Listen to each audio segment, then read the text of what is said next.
couple of days ago, I posted an image on my Instagram account. Are you following me on Instagram? Should be. There's the down here somewhere. That's where you should be. And anyway, I'd posted it because I was asked to do an article about a process in Photoshop, which is essentially faking, for want of a better phrase, time stacking. So time stacking is where you take a series of images, usually of the sky, and then you run those images together, and you get the blurred clouds in the sky.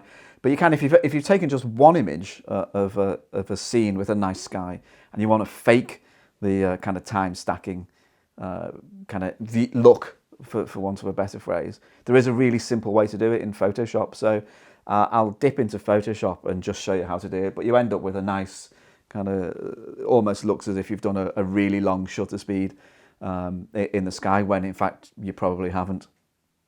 So here we're starting with the image in Lightroom, and I've got this. I'll use the same image that I posted on Instagram a couple of days ago. So it's a picture of one of Anthony Gormley's statues at Formby, and there's quite a nice sky. I like the colour in the sky. I actually like the image as it is, but for the purpose of this process, I'm going to show you how to convert it from something that looks like this to something that looks like that. Now, whether you like the effect or not is a different matter, but I'm just going to show you how to do it anyway. So choose your image. I've done a little bit of editing to the image, and then we're in Lightroom. So we go over and edit in Photoshop. The image will shoot across into Photoshop. So there is the image in Photoshop, and the first thing I have to do is obviously I want to isolate the sky, because that's where I'm going to do my processing. So um, if I choose the quick selection tool, I'm going to do this quite quickly. So if I was doing it for kind of, a realistic version, I'd take more time, but I'll show you quickly. So quick selection tool, choosing the man and the horizon. I'll have to do some kind of stepping back there. Obviously, the selection tool is struggle to find the horizon, because it is a kind of difficult horizon to spot. So just bear with me a second while I sort that out. So I've got my horizon basically selected, and you've got these dancing ants, and then you need to come up to select a mask, choose select a mask, and then come down to output 2, and on output 2 select new layer with layer mask and click OK. So Photoshop will um, uh, show you an image like this. I'm going to duplicate the image, so press Control and J. And then I want to invert the mask. So you'll see here, if you look where my mouse is, it's white at the bottom, black at the top. If I click the mask and then press Control and I, it inverts the selection. And then I just want to turn the eye on the background layer as well. So I've got the background layer uh, uh, kind of visible. Then if I go back to the layer I'm working on, click the kind of image, right click the selection, and then choose Convert to Smart Object. Let Photoshop do its thinking. And I'm just going to duplicate that layer, and then turn the eye off on the duplicated layer. I'm going to move this copy. So this is the copy I've been working on down. So it's the layer just above the background.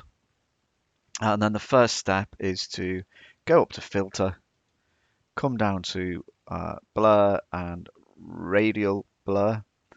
I want the amounts to be about 70. I want it to zoom. I want the best quality. And then I'm going to choose my zoom point. I'm going to try and get it somewhere in the middle above the statue's head, and click OK. So you can see that Photoshop has already added that kind of motion blur effect. And you could leave it there if you wanted to. It looks like you've used a long shutter speed, but there's another step you can do just to add a bit more kind of dynamism into the sky. So go back to Filter, choose Liquify, and then you've got lots of tools come up in Liquify. One that I've found works quite well. What I would suggest you do when you're trying this for the first time is try some of the different tools down the side. But I've actually found the bloat tool works quite well. I make the brush really large using the square brackets. So there's a kind of a relatively big brush, and then I just do a bit of careful maneuvering.